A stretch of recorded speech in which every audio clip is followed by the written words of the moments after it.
Okay, hello and good evening, good afternoon. Please, can we please turn off our camera? Ayobami and Co. Please, can you turn off your camera, please? Okay, so welcome to the Erasmus Mundus Scholarship webinar. My name is Ejiro Matilda Ikoko. I'm a Commonwealth MSc and PhD scholar in ITS, that is Institute for Transport Studies, University of Leeds. And I'll be your host for today. And with me, I have two wonderful scholars. We have Victor, and we also have Jagede. So Jagede has been, I don't know, let me just don't go for that. So let me do this introduction now. So Jagede, her name is Ogunbayo Oluwa Timileyin. Oh, no, sorry. Her name is Oluwasemi Jagede. Yeah.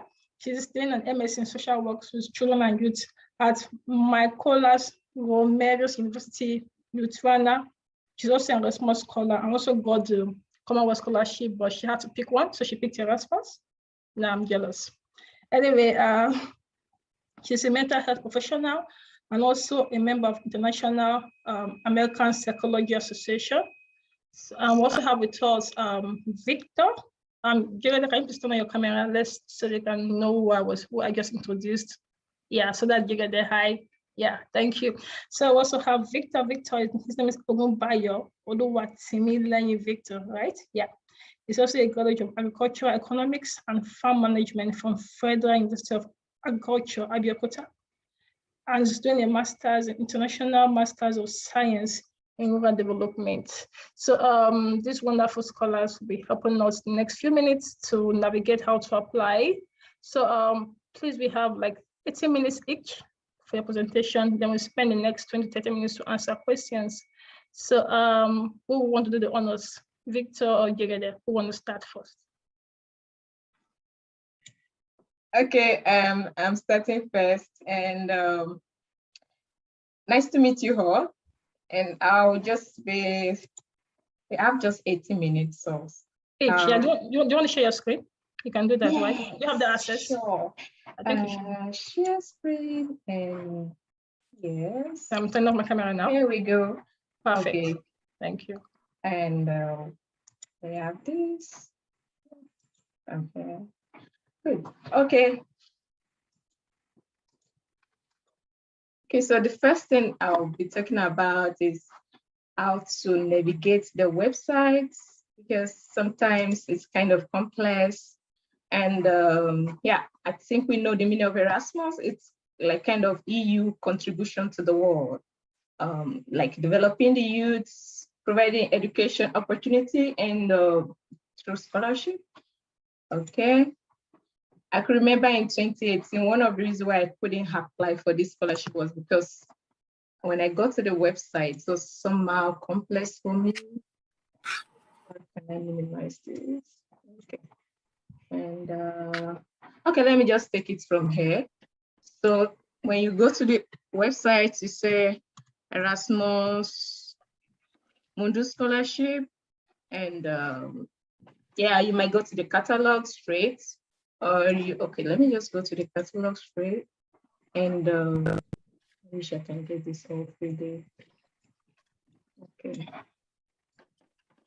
Then this is the catalog, so you can just enter straight, just type Erasmus Mundus Scholarship, then go to the catalog. Then I've received questions, people asking which course should I study, like how will I know the course to study? Yeah, sometimes they don't have the course you study in your undergraduate. So you have to, as a career counselor, I will tell you, check your transcripts and make the decision in your transcripts, those courses that you have interest in and you think you have strengths with your experience. So you can type it here, okay, I type psychology and I search. Okay, let's say I study guidance and counseling in the university, and during that time, I love psychology so much, so I search, and it's going to come up with things like about psychology. So we have only one course related to psychology here, and that is Masters in Work, Organizational and personal psychology. If you want to read more about it, you go to this place, just click, and you come here. You have to know how to really navigate the website very well. Okay. When you see something like this that has to do with PM GMT, it's talking about students with a scholarship. So this is actually the PDF, and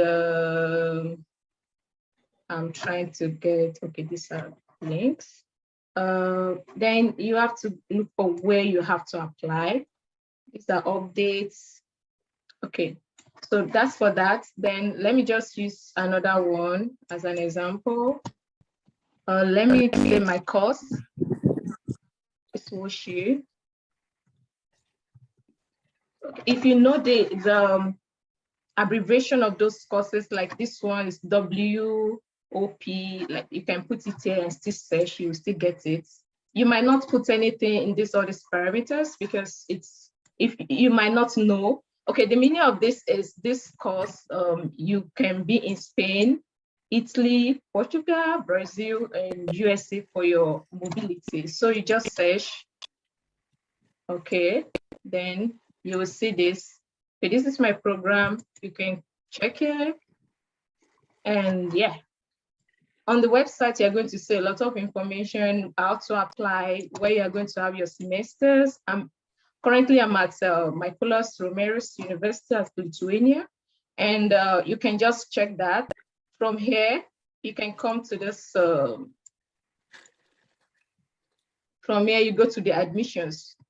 This is when you need to go read more about the program, how to apply. Okay, application.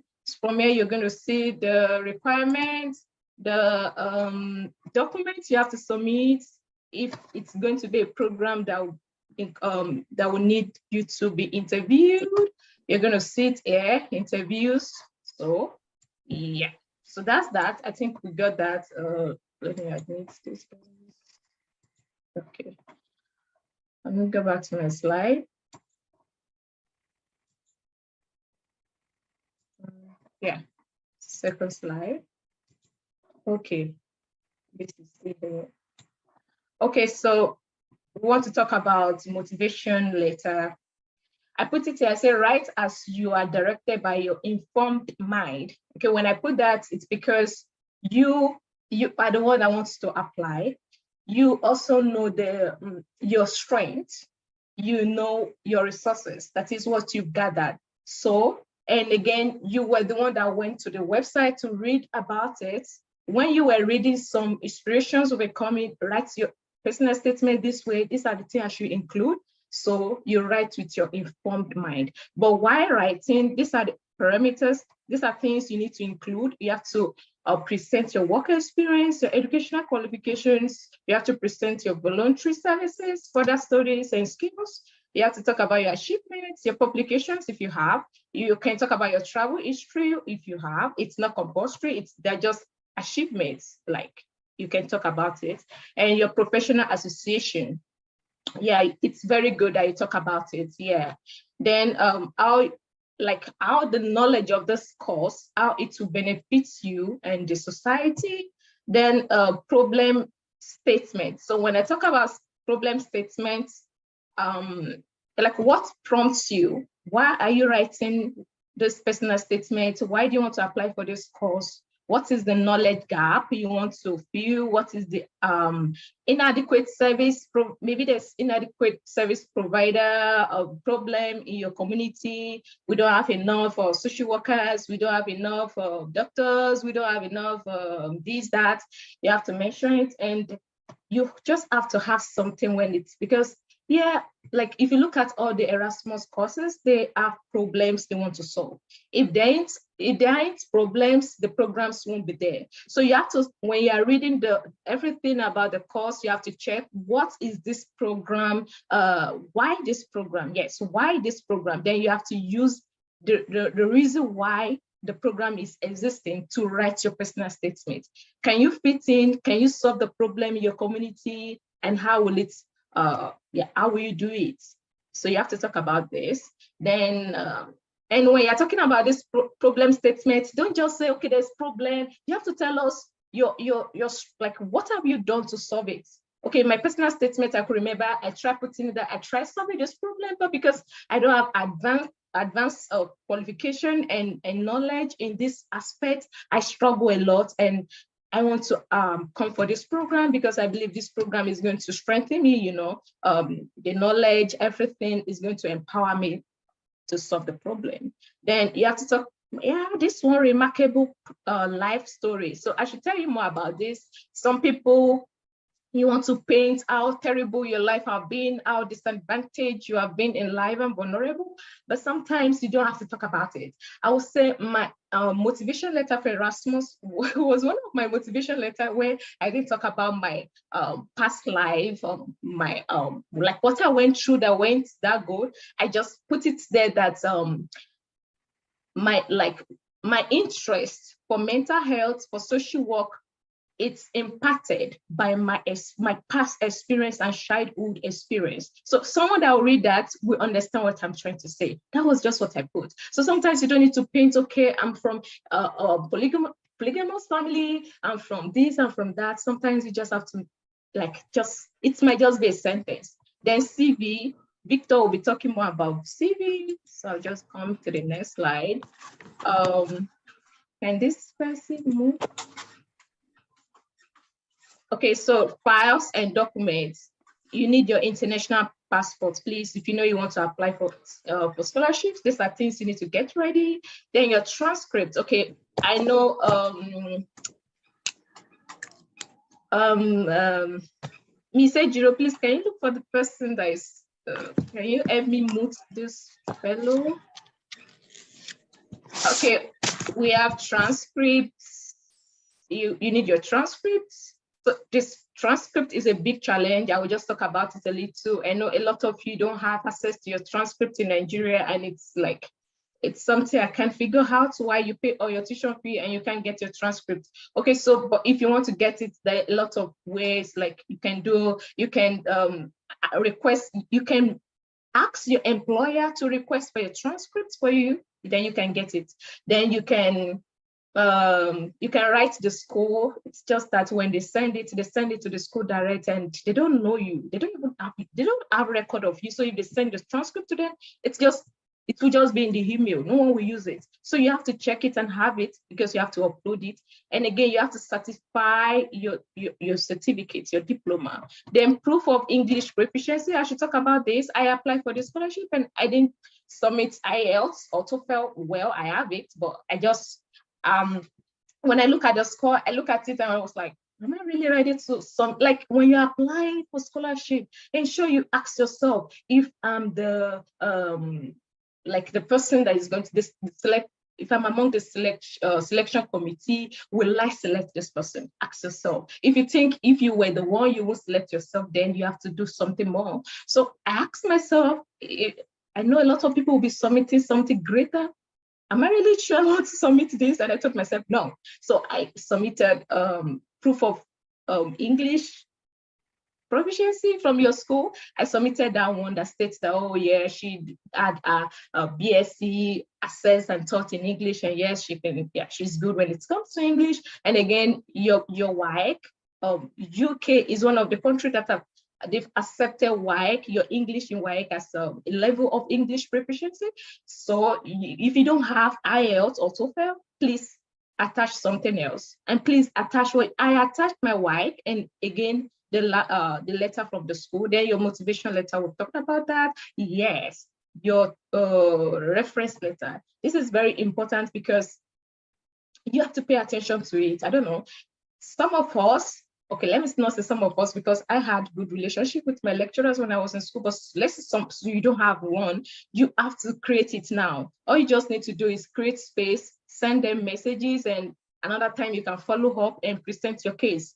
Sorry, sir, man, I need your help. I need reference letter. And please try to see if you can have access to what they are writing for you, because it was so terrible. If you have access to it, you will know if like some of them, you should put yourself in their shoes. They have a lot of research, they have a lot of things they want to do. So sometimes they just use generic reference letter, like a letter they've written for someone before, they just edit it, remove the name and put your name back. And it's not really helpful. Yeah, it works sometimes to get your admission, but not to get scholarship.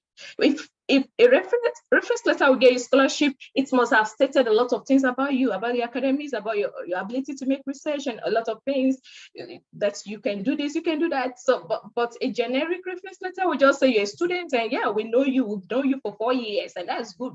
But it's not enough. So you have to have access to it. If you have a good relationship with these lecturers, they let you sometimes. Okay, so what I do is I write the reference letter myself, and I'm like, oh, sir, this is the reference letter. This is what, like, this is the kind of template that the scholarship committee are looking for. I really appreciate if you can go through it and me like add to it or remove from it as it suits you. And yeah, they do a lot, like they do a good job when it comes to that. So, and it helps them that you give them a template, then you just tell them, I need a reference letter.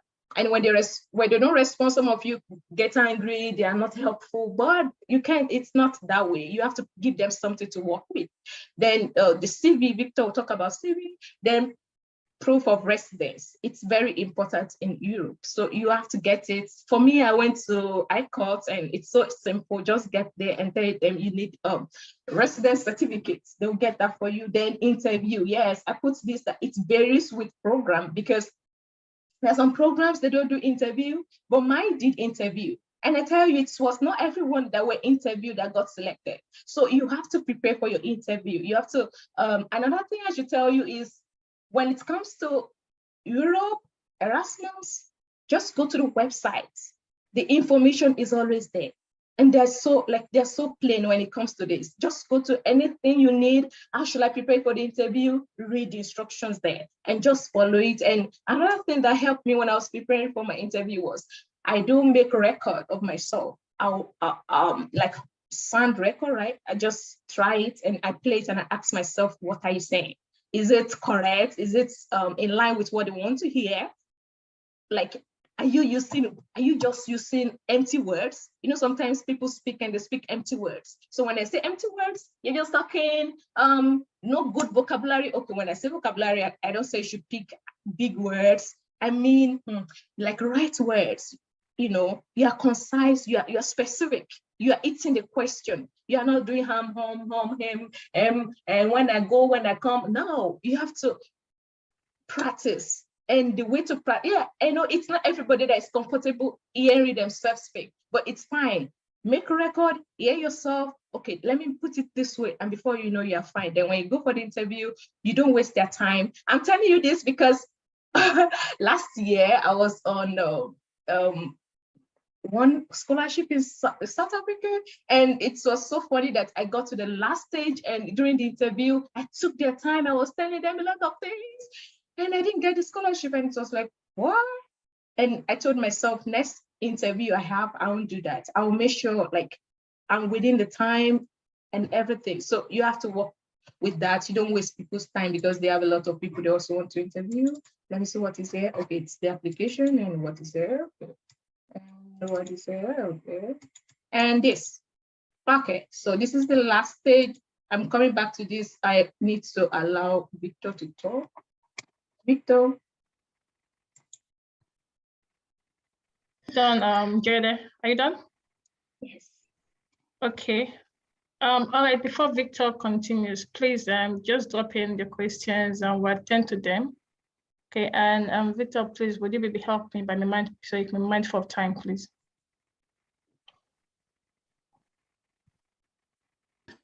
Okay, just permit me to turn off my camera so that I'll be very fast. Thank you. Okay, let me share my screen. Please, could you stop? I think you can, yeah, she has to stop us. That's great.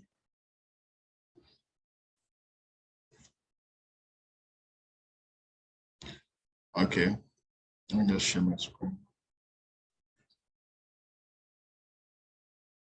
Yeah. Can you see my screen now? No, not, yeah, we can, yeah. We can see that now. So Can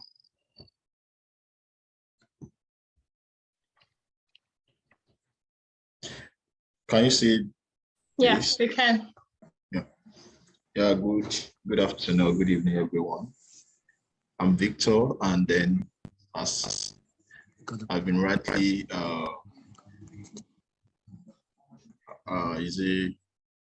described, I'll be presenting to you how to present your CV.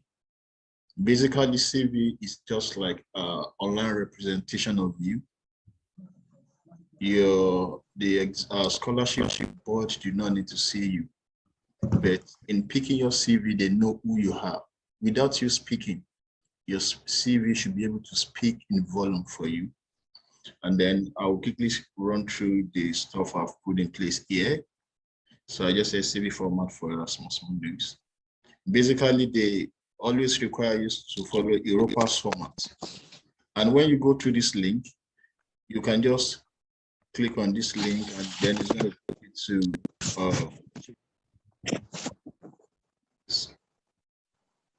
I think I cannot go through this. Just follow this link because of time. You follow this link. So it's going to take you to the website of Europass. So let me just try and see if I can get that done. So you see how it is here. Yeah, that'll be better. Yeah. I think this is covering my screen. Let me just see if I could just minimize this. It's not. Let me use this then. All right. Europass. So merely typing Europass CV online, you see this. Can you see this? I just have a lot of things covering my screen. Yeah. So with this, you sign up for free. Then you create your account with them. So once you create your account, it's going to bring up like some places, take you to some places where you can enter your details. And at the end, you click on submit. And once you click on submit, it's going to bring out your CV for you. Let me just give you the format. I'll just show something now. These are the images of the way it's going to come out when you are done. So after you put everything, this is how it's going to come out. It's going to require you to put your pictures, your information, and all like that. They just follow those questions of each of the places they ask you to include your details, and then you'll be fine. That is that. But naturally, I don't normally use this Europass format. I just use normal Microsoft Word, and I design my CV. But it's going to be in Europass format. What should be on your CV? Number one, your address. Your address should be in this format.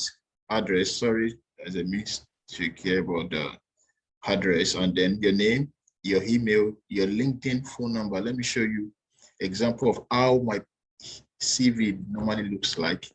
This is my own PDF, like PDF CV. This is my name. This is my email. This is my LinkedIn page. The reason why I always put my LinkedIn page is that anyone that pick up my CV and he wants to check what I actually put on my CV, whether it is right or not, they can actually check my LinkedIn. They right click on it, and then I put my phone number. That is how it is here. I told you I normally don't follow the Europass CV online. I go by the Microsoft Word, but I put every necessary things they want on the Europass. If your program is not actually forcing you to go by the Europass CV online, then you can just go by the Word and then put everything that is needed. Then after you put your address, then the second thing that should be there will be your education. The education, the name of your school first, the name of your program, then the class of your grade. So you put the name of your school, the name of your program. I'm going to show you the way my own CV look like, and then followed by the class. So if your grade is 2-2, because I know that second class lower 2 are now applying for Erasmus, and yet some of them are getting it. If your class of grade is second class lower, do not bother to put class of grade. Just skip that part.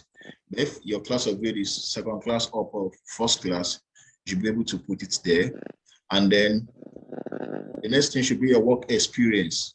Now, when you're putting your work experience should entail you should put your internship, except you want to create another slot for your internship. You put your internship, you put all those jobs, even you put your NYC. Your NYC is also considered as your work experience.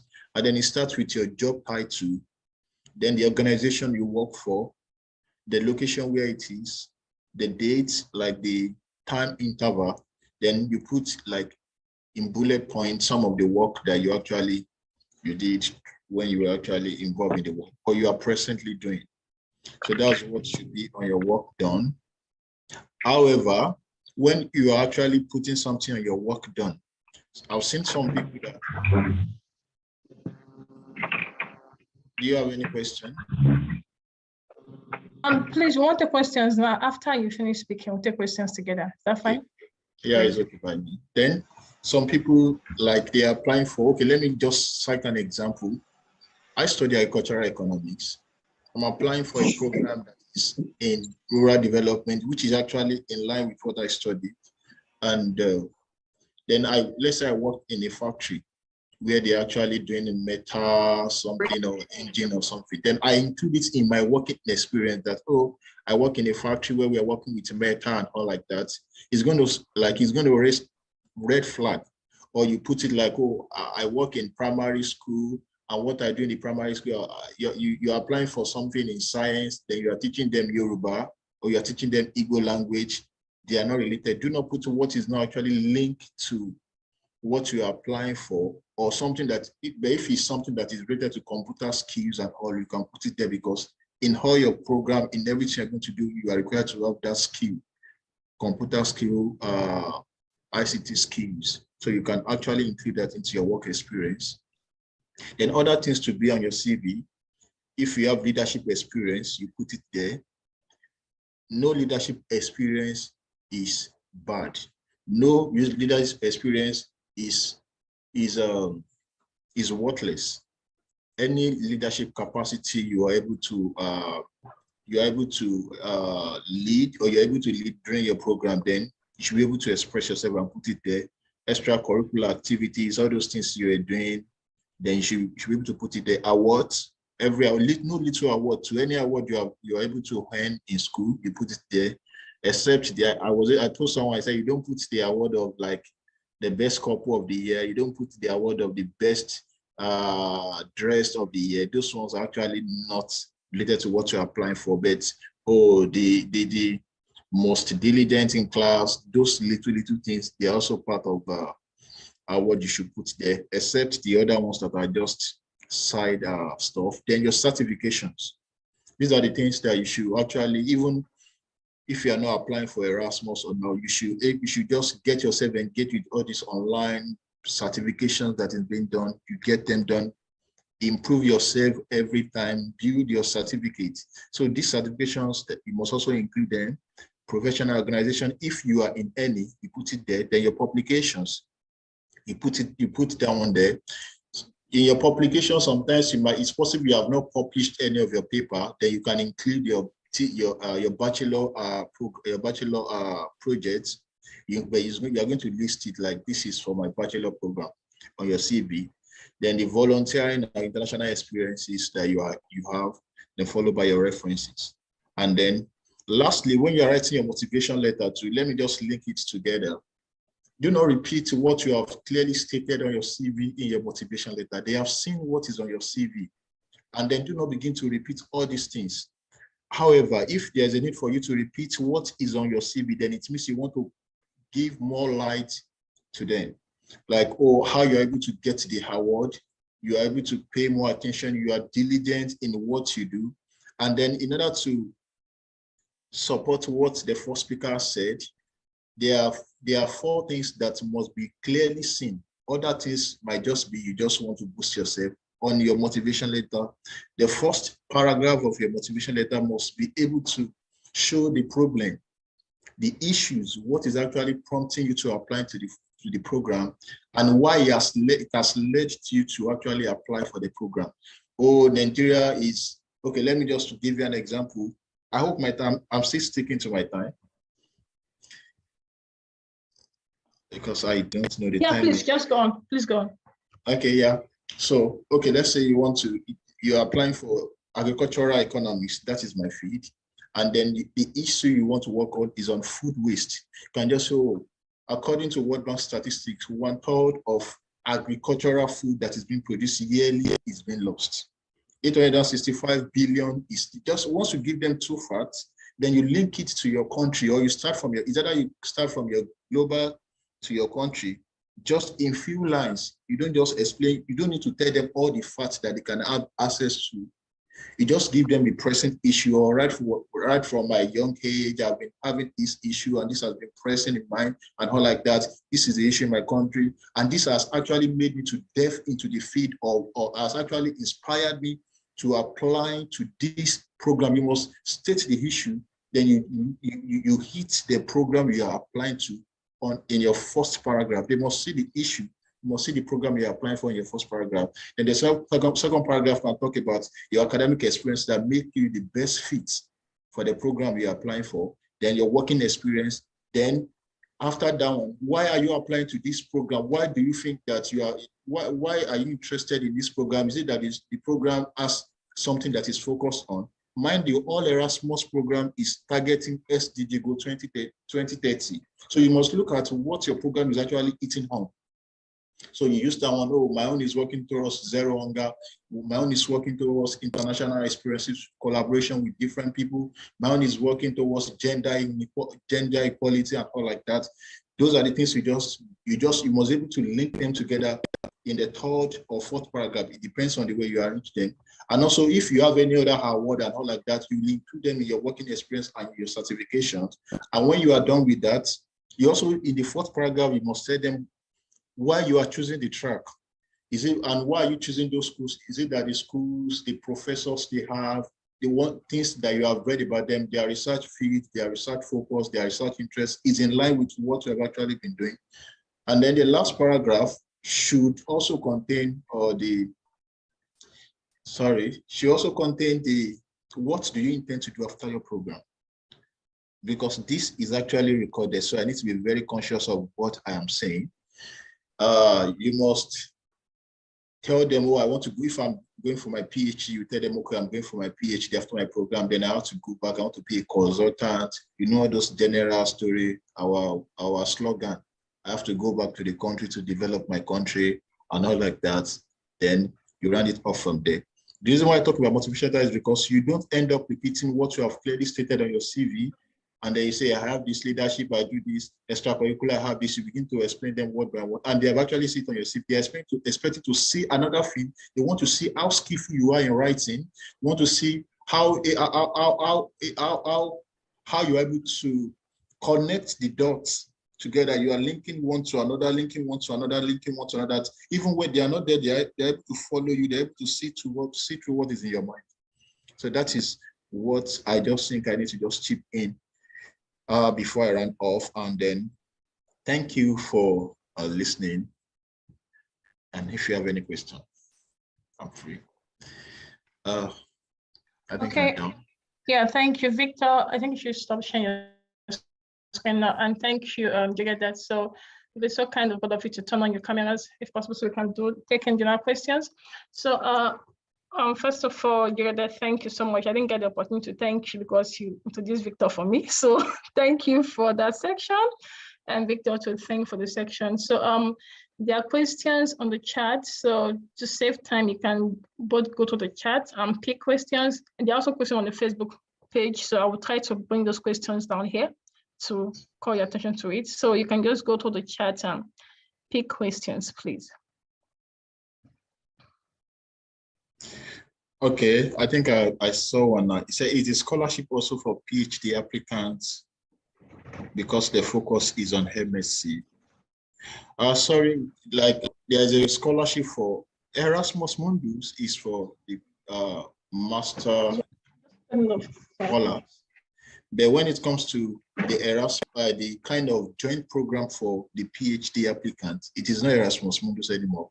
It is called Marie Curie. So if you want to, you just have to check for Marie Curie application. It's also the Erasmus version in PhD level. I think I've answered that for you. Yeah. Okay. My colleague is not the radioactive person, right? The scholarship. It's Marie Curie, actually, they name it after a woman. It's just for Yeah, a best PhD applicant. Yeah, I think it's the same person. Okay, fine. Yurede, please, you can also attend to the questions, or if you feel that he left something out, you can also respond to that or pick any questions. That's fine.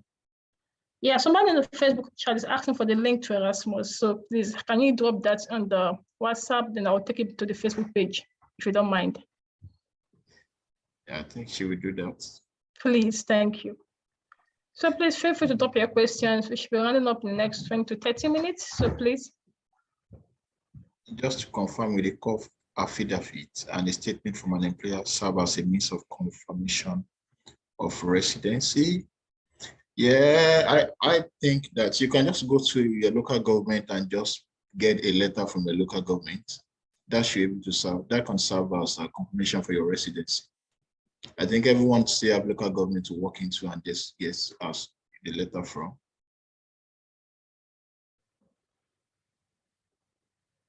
Then someone is asking how to join on WhatsApp. For the recommendation letter, can we both use both professional and academic reference? Do you want to answer that? Jekede, I should answer. You can also. Okay, let me just take that. For recommendation, I would say again that it depends on the course you're applying to. And again, you should use, sometimes they could specify if you should use, if you have to send a professional and academic a reference letter. But for me, I prefer to use both professional and academics, because it shows, like, if you graduated 3 years ago, you should have both academics and professional. But if you've recently graduated, I think you should just use both, and always ensure to have your reference letter from a professor, preferably if you have the access.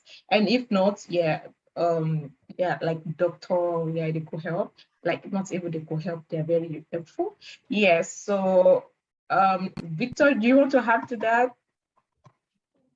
Fine, just make sure that you actually make yourself professor. At least if you are using two, let a professor be one. And always write something that is more convincing, that you yourself, when you read it, you will shake your head and say, oh, this is me, or this is me. Always be conscious of that. Someone is saying, I'm just checking, I want to do a master's. Most of these things, I can't see them well. I want to see a master's program. When I check the mess up, it's okay. You said you check for mess up and you discover that they're not sponsoring it this year.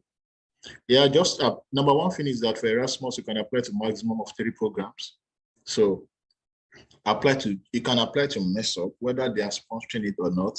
They must still get funding at the end. There was a program 2020. They were not part of this that should be sponsored. That was GloDep or something in Czech Republic, global development. And then I think before it was around, they were able to get that sponsorship around June or July. And those people that were actually given admission were considered for sponsorship immediately. So just apply and then put everything in faith. Do everything in faith. They also apply to other programs, like two other programs, in case that one is not sponsored. Someone said I submitted my bank statement. And sorry, Victor, to add to that again, you should apply to, like, just submit your applications. I can remember there was another round apart from the normal masters, like Commonwealth masters. There was this Commonwealth share that I also applied to, and like, I got a message that I can pay the students, international student, not international, but home student fee. So sometimes when you apply, okay, sometimes you might not really want to wait. If you have a little fund, you want to support yourself. If you have a partial scholarship that you can cope with, so just submit your applications, and you can have a great opportunity. It might not be fully funded, but you can be considered for other opportunity that you don't even know of. They will just, like a friend that was emailed that, okay, we're not giving you this scholarship, but there's another one if you would like it. And yeah, they considered him for that, and it's a great opportunity. So always submit your application for this opportunity. Okay, please, can I take a question from the Facebook page? Is that fine? Yeah, yes. Okay, great. So there's a question here that says that for an individual with an award in a plaque format, not a certificate, how do you present this as an award? You understand it? Yes, most of the awards.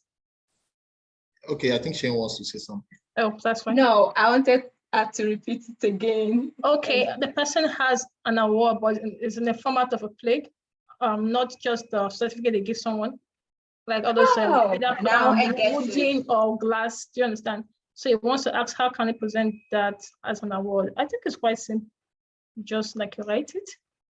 No, I don't know about Erasmus, so maybe I should just take over here. Okay. So, but I think, yeah, you're right. The person can write it. But for me, what I did for like, I got something like that also from the university. And what I did was I took a very good picture of it and I turned it to PDF and added it to other documents and I upload.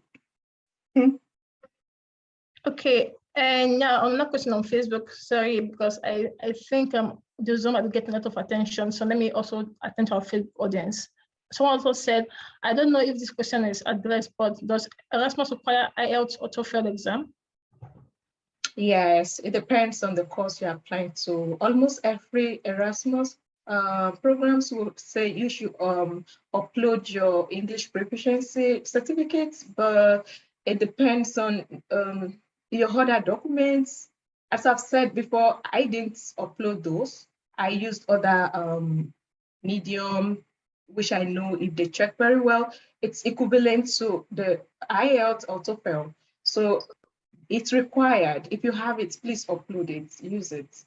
Okay, we can go back to our Zoom questions. Please, you can pick. I can see a lot of questions already coming in, so we can go on. Victor, give you that, please. So, I've seen someone that said, someone said I've done my MSc before. Can I still go for it? Yes, you can actually apply for Erasmus again. Someone said they're asking for cover letter, and also what's the difference between cover letter and motivation letter? Is it that you're applying for AFEPA? But if not AFEPA, then cover letter is cover letter does not have the research interests. And if they actually state that this is cover letter is just a clear overview of your intention that you want to, what you're applying for and all like that. The motivation letter is talking about you need to put in your research interest. You have to state everything one by one. I think if you are listening, I gave like summary of everything that should be there. You can add other things there, but those 5 things must actually appear on everything. So if they are not actually asking for motivation, but they're only focusing on cover letter, then write your cover letter in form of motivation letter. But if there's a place for motivation letter again, then you have to separate, just express yourself. Talk about yourself in cover letter. The things you're applying for, state it, just few lines. Cover letter should not be like a whole story. But motivation letter can be like a full page or 2 pages. But I prefer 1 page actually. I don't know if you want to say something to it. yeah, I would just say that, yes, depends on the instruction on the website. Sometimes for me, it was 1,000 words, and sometimes for, like, Commonwealth, they do put some word limits. So you have to be careful of that. It is motivation letter or personal statement. It is not cover letter. Okay, and there's a question here that, like, I will just summarize the story. She does not have professor in a university or in a department, but where she went to serve or do something, she has professors there. Yes, when I was applying, I could remember I graduated from UA and I have one professor that do writes for me from FUTA. And again, I have another professor from my university, but not from my program. I also have professors in my program. Okay, so you can navigate, but whenever the professor from FUTA is writing for me, he's writing as a mentor. Get academic mentor. You can have a professional mentor, you can have academic mentor. So let the person, the professor, because yeah, the professor cannot write. Academic mentor should be someone that they've taught you before, so you can use them as, you can only use them as, they can write as, they can be your referee, but as mentors, yes. Okay, let me add to that. So actually, I'm a lecturer, so I think I can answer that question. I want to answer this question also with respect to what Jigeda said during her section in terms of general either letter or something, reference letter.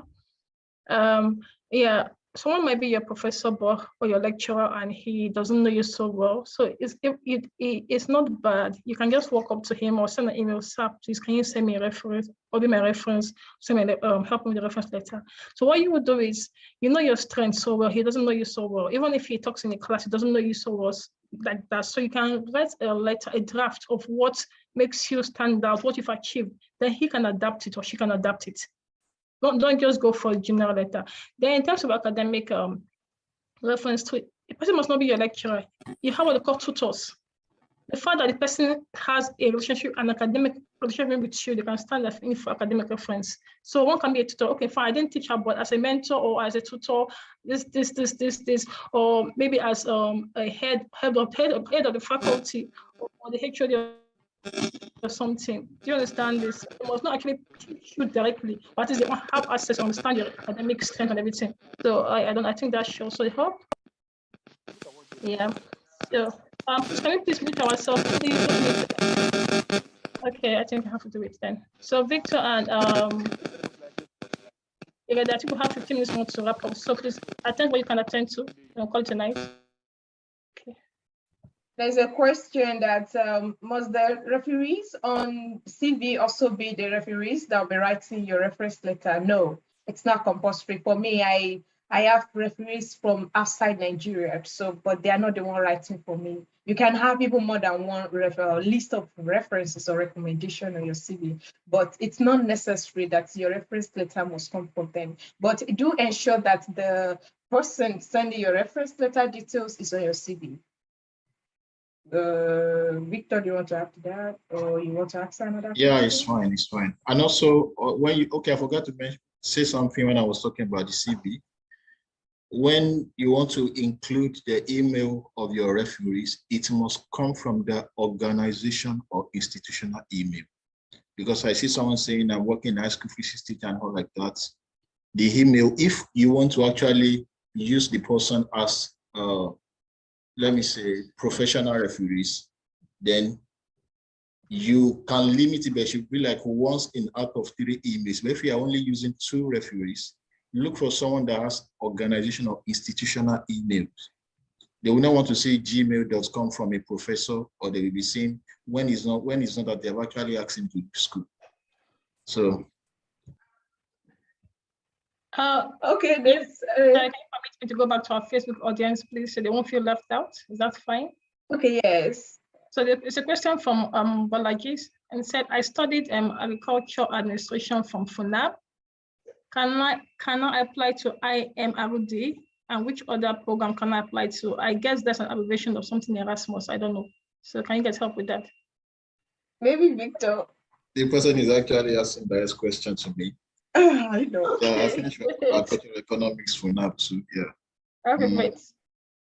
You can apply to MSACU. You can apply to Global Development. You can apply to HIMAUD. You can apply to AFEPA. You can apply to what again? I think there's one agribusiness or something where they stopped. So I think the 4 should be able to get something from it. So what you mean, those things you listed, yeah, all types of scholarship, right? If I'm not mistaken. For agricultural economics, in Erasmus, you have like different programs. Okay, great. Like more programs. So as an agricultural economist, you can apply to all those 4 that I've mentioned. Yeah. Okay, thank you. So I think 10 minutes more, please. Yeah, just the questions on the chat that we can address. Okay, so this person is saying, let's assume you are choosing 3 different courses. Are you to apply to them separately or with different essays? Of course, let me say, of course, but I think issue use different essay because different courses, different goal and objective. And again, you have to treat them differently. It's not like Commonwealth that, Commonwealth wants to submit one application to Commonwealth, then you will have reached out to other universities, then once you get the scholarship, you can pick from the school. But no, this one, for Erasmus, you have to check the website of the program and apply to them differently and with different personal statements, of course, because different program. What do you think, Victor? Yeah. Just to make sure that each of your motivation letter is tailored towards the program. Yeah. Right. Someone says, is it very compulsory that my referee is a professor? No. No, it's not compulsory. If you don't have a professor, then go with what you have. It's only professor that will want to give you the scholarship. So just go with what you have. Okay, exactly. Okay.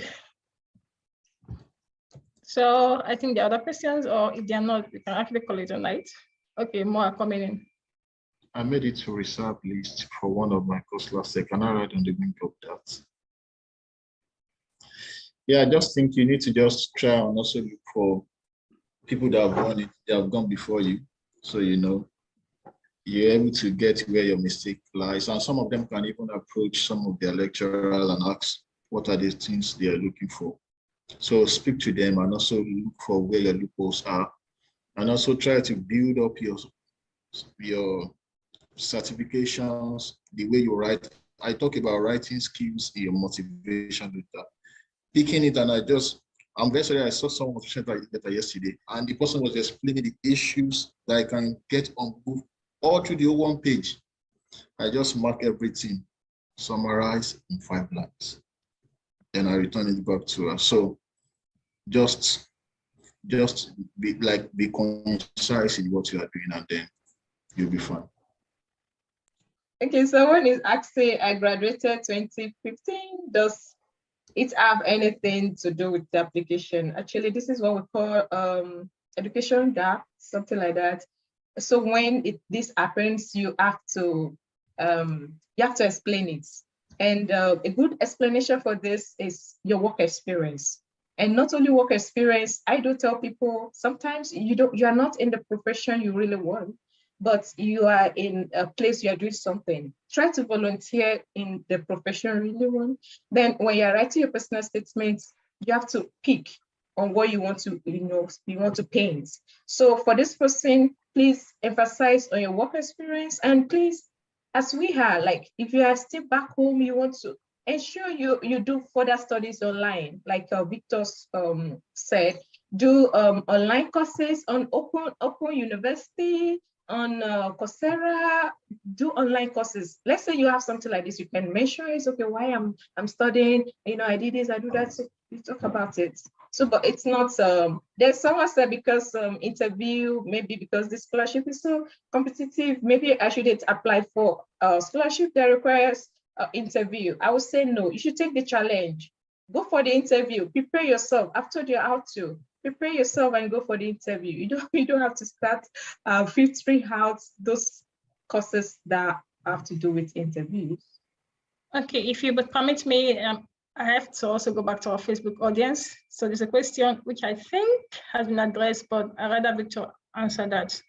Thank you for your explanation. Please, I joined in late due to bad network. Please, how does one write an European CV format? I already said you just type Europass, go to Europass CV format online, click on it. You will see, just click register, then you put in your details, submit, it's going to bring it out. And if you want to go by my format, then you can watch this. Thank you. Again, then you will see this. Yeah, great. So you can access this program on my page. It's still there live, so you can always go back to it and search for it, you'll see it. Yeah, so we have 5 minutes more to wrap up. So last questions and we'll call it tonight. And before our guest continues, people have been asking for WhatsApp groups. I want to believe they are referring to Erasmus, right? Because this is an Erasmus webinar. So you guys, if you have any WhatsApp, I don't do Erasmus, what I do mostly. They can just follow Erasmus Mundus Facebook page. Okay. There you can ask any question. They will answer you. You see scholars. Okay, that's fine. That's great. Okay, so we have 5 minutes more to pick questions, please, our speakers. The IELTS, do I need to get the printout of the results? Once they send it to you, it will come in form of PDF. Just upload it directly. And if you don't want to print it, scan it, upload it again, it's still the same thing. It's going to get to them. Okay, there's a question I think we really need to address. I don't think I mentioned this when I was talking about the application. Do I need to apply to the school directly or to the Erasmus via the Erasmus website? So it depends, actually. You have to read the application details on the website, because for me, for my application, you just apply to the scholarship. They set to the, there's a way like, the required documents and everything you submit. Of course, we know requirements for scholarships is always high. So they use the same documents kind of for admission. But for Victor, I think it was different. It kind of applied to the school before it gets the scholarship. So you have to check very well with and reach out to people. You can link up with people on LinkedIn or Facebook and ask questions. Yes, so but maybe Victor wants to add. Yeah, you just go on LinkedIn, link up with people. For my own program, they will give you admission first. You have to look for a scholarship. The others, they will just give you everything once and for all. Just link up with the scholar you want on LinkedIn. There are many. Prioritize them, then they'll connect on the web. Okay. Our speakers, is that all the questions you can attend to for tonight? I think that's all the questions. If we have not attended to any questions, I don't think we have skipped any questions so far. Yeah, there's one on Facebook. Let me just read it. Though I have to, they're all questions. This person said, I think Victor and Julia, that this is for you. Of course, you're the speakers, so yeah. Saying one will go back to his country. To what extent? That is number one. And hope some don't have reservations that Europe will be investing in you and you will take all the investment back to your country. So answer that. Okay, let me talk then. The purpose of Erasmus, they're working towards SDG goals. And they know that there is no way they can do it without actually collaborating with the international expertise. So they are trying to build you up to go back to your country and implement it so that it's going to work towards all this climate change and the issue of environmental issue we're having. But you put in that you want to go back to your country. Once you are not, even if you say immediately is a relative. It could be after 10 years, it could be after 5 years, it could be after any year. So nobody's forcing you to go back home. Say you are going back home, probably until when you feel like going back home, or you feel that you need to go back home and effect the change. I'm not saying you should not go back home. So. Okay, so I think that's all for the Q&A section. So I want to say a big thank you to our speakers, Jigada and Victor, for taking our time. Yeah, so the next 1 minute, each of you, would you please just say any last word, maybe advice? So because I know we're addressing questions, but we're not really talking about advice, because people like, does it worth my time? Okay, I think you addressed part of the interview. So just advice and then final words, then 1 minute each, then we'll call it tonight. So you get the ladies first. So Victor, please pardon us. Okay, thank you very much for your time. It's for you coming for this webinar, it's a strength. I see it as a strength in you that you want something, like you want a difference, you want to make a move. And the application process, it's demanding. I know of someone that's resigned from work and concentrated, like focus on applying. So one thing I was just saying is believe in the system that this works. It's not like, okay, just believe that it works, then go for it. And pray and trust God. Yes. Okay, thank you for that, Julia. That's amazing. Victor, please. Yeah, thank you everyone for coming. And for the person that she says she knows, it might be me because I resigned from work. Very funny. Of my scholarship. So You just have to just know that it's not going to be easy. And sometimes you help people and they are getting it, you're not getting it. Just keep the faith alive. Keep your hope alive. You will get it one day. And do not repeat the same thing, the same error. Once you don't get it first time, look at where the mistake is. Link up. Connection is very powerful. Link up with people that can help you. And lastly, do not put all your egg in one basket. Look for other places. Don't say, is Erasmus or I die. Don't die on Erasmus. Spread your chances. And lastly, have a lot of referees to recommend you, because it will get a time they'll be like, is it only you? One of my brothers told me is that don't ever come to me again. This is the last one. Go and register for your MSc UI or FUTA. So have a lot of them, like 6 or 7. So you'll be shuffling them. Use this one now. Use this one for this, and you're good to go. So see you either in Europe or in higher places. In Jesus' name. Amen. Okay, thank you. So if you look at the chat, we're having the Commonwealth Scholarship webinar tomorrow. So I've posted the link. So you can also join, like Victor said, put your eggs in many baskets. I know you didn't use that word, but that's my word. So so thank you so much. And please, let's not just listen and don't do the work. You can always go back and watch the recorded version in case you missed anything. And please apply, because truth is that if you don't apply, you will not get it. No matter how many downfall, I think Victor, first of all, I would like say that's a bold step for resigning. And actually paid off. What about me that used 200K to write TOEFL exam that I didn't even use it? I didn't even use the TOEFL for common water. Like, what was I thinking? But it's all part of the journey, the story, of course.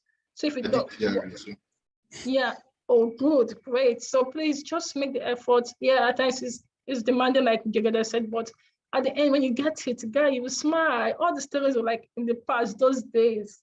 So please, thank you once more to our Facebook audience for joining, for the questions, and to our Zoom audience. So I hope to see us tomorrow in our Commonwealth Shared webinar, same time, 5 p.m. BST, 6 p.m.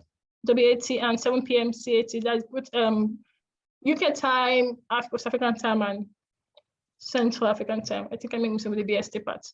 So thank you once again, and have a lovely night. So I'll leave this platform open for the next 5 minutes for networking purposes. And if our speakers will be so kind to drop in their maybe LinkedIn, right, or Facebook or whatever, because I feel people might want to reach you. So maybe your number might be too demanding, but possibly social media platform will be fine. It's not compulsory, okay, it's just a choice. So thank you and have a beautiful night. Thank you, Victor. Nice to meet you officially for the first time. Yeah, thank you. Okay, I need to stop streaming and I need to stop recording. I'm gonna stop recording.